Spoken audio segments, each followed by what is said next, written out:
Good Friday morning. This is 106.1 KYVZ. Joe Vazurek visiting with Ag Meteorologist Chris Schromick at Decision Weather Now, as well as America's Weather Streaming Channel. Chris, looks like another day where we see temps a little above normal and, for the most part, relatively dry.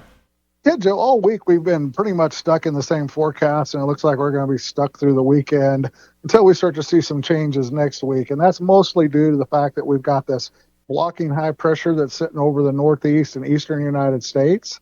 And then we've got a trough that's developed out west, but it's going to lift over the Rockies into southern Canada here today. So that blocking high pressure is keeping activity to our west and northwest. And we also got the Hurricane Francine that's now the tropical storm. It's moving up the Mississippi, kind of in that Arkansas, southeast Missouri, Tennessee area.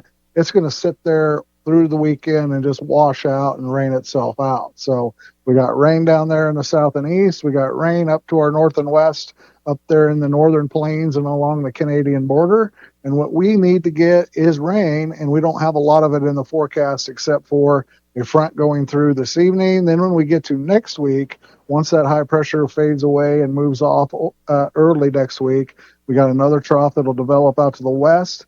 And then starting Monday night, Tuesday evening, it'll start coming over the Rockies and through the Great Plains and not quite as far north. And that'll increase our chances for rain next week. There'll also be a second trough that develops out there behind that one that'll come through Thursday, Friday, and towards Saturday. So it does look like we'll have increased chances of rain going into that second half of September, and hopefully a pattern change where we're not blocked up and activity will be coming from the north and west over the Rockies. We got a front that will be going through this afternoon. If we trigger any shower or thunderstorm activity, it looks like it'll be scattered up there around McCook, Oberlin, Norton later this evening. That front right now is draped across northeastern Colorado towards Ogallala. Everything north and west of that this morning has a northwesterly breeze at 15 to 25 miles per hour, and temperatures are in the middle to upper 50s. You go south and east of that line out here where we are in the tri-state area, and we got south-southeasterly winds at 15 to 25 miles per hour and temperatures in that 60 to 65 degree range. So we've got about a 10-degree temperature span across that cold front. It'll be swinging through here this evening. Out ahead of it, we'll get up to 90 degrees for highs out here in the Kansas tri-state area along Highway 25.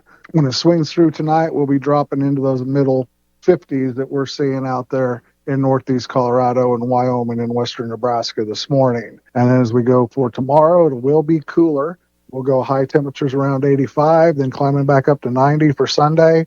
And then for Monday, Tuesday, we're still going to be in the 90s. And as that trough develops out west, that'll cause the southwesterly winds to pick up at 15 to 30 miles per hour. Could even see some gusts going to that 30 to 50 miles per hour as that trough starts to develop and move over the Rockies early next week. We're expecting 90-degree heat to start the week. And by all that activity and those fronts move through by the end of the week, we'll probably be talking more seasonal temperatures in the low 80s and overnight lows in the low 50s.